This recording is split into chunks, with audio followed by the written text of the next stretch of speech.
So this industry and their lobbyists want to send enough compressed gas to destroy your entire city right through the middle of your city at 100 miles an hour. Check it out, leave your comments, ding the bell, share it with your friends, and subscribe to our channel. So it's time for us to all start chanting, remember the Hindenburg? Although I don't think there's probably anybody alive today who actually remembers the Hindenburg, but it was back in the day, this giant Graf Zeppelin, what we might call a blimp that was filled with hydrogen gas, caught on fire. Oh, the humanity. Well, on the line with us is Bradley Marshall, the staff attorney with Earth Justice's Florida office. earthjustice.org is the website. The Twitter handle is @EarthJustice. And Bradley, tell us about these bomb trains. We've heard, we've had concern for years about radioactive material being shipped in trains, gasoline and other volatile compounds, but this is gas, as in gaseous gas? Not quite, because what they do is they liquefy the gas by dropping the temperature to minus 260 degrees Fahrenheit and then compressing it to 600 times. So it's 1/600th of its gaseous form into a liquid. And so all that energy and all that gas is in a compressed form in a tank car.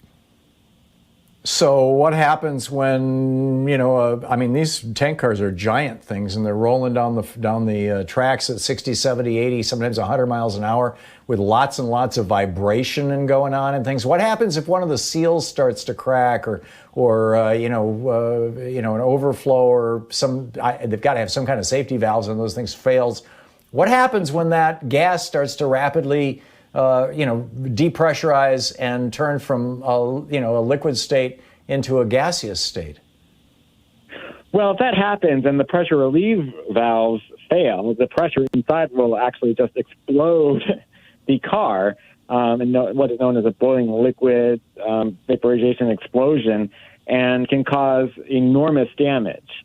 But there are more concerns than just that. Yes, if you just have the car sit there, eventually it will explode if the pressure relief device doesn't work.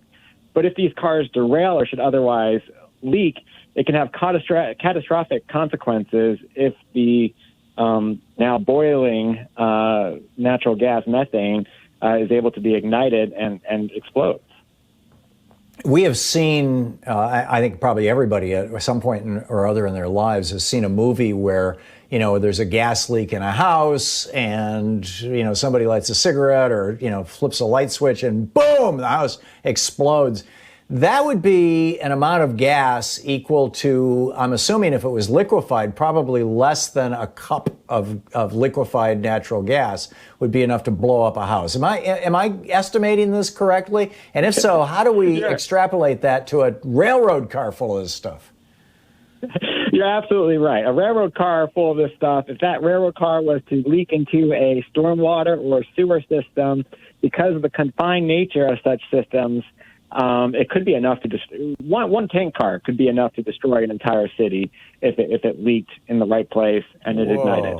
Let alone the unit trains they're talking about of over 100 tank cars as a possibility. And if one of those tank cars goes up, it's going to be like the blasting cap that takes the rest of them out. So where are these cars? Where are they coming from? Where are they going to? What do we know about this? Well, that's the thing, is that there hasn't been much demonstrated market need. What we think is that the railroads want to do this as to create more customers, and as a way of sort of, over the last few years, the environmentalists and others have been standing up against pipelines as doubling down unnecessarily on a fossil fuel future that none of us want. And so I think they're starting to think that these rail cars can basically act as a pipeline as a way of bypassing any system constraints. Well, they do that with oil. Yeah, exactly. But oil is not as explosive as compressed natural gas. You're talking about a can of gasoline versus a box of dynamite. Pretty much, and then if oil, if it leaks, it just sits there. With liquefied natural gas, if it leaks, it's going to quickly boil off, but boiling off means it's going to be above negative 260. It's still going to freeze anything in sight until it can warm up to ambient temperatures. And because it's so cold, it will be heavy and sink to any lower spots. And so it can travel quite far depending on what the terrain is. Wow. Wow. So if I understand correctly what you're saying, we're talking with Bradley Marshall, staff attorney with Earth Justice's Florida office. earthjustice.org is the website. So if I understand correctly what you're saying, Bradley, these train cars do not yet exist, but the railroad lobbyists are trying to get regulation put into federal law for them so that they can exist. And because they would be considered regulated, local communities, for example, or states can't stop them from coming through. Do I have that right? Pretty much. Originally, what the DOT was proposing to do, and what the railroads wanted, was to use an existing 50-year-old designed rail car, which does not have a great safety history. And this is what they said has an excellent safety history.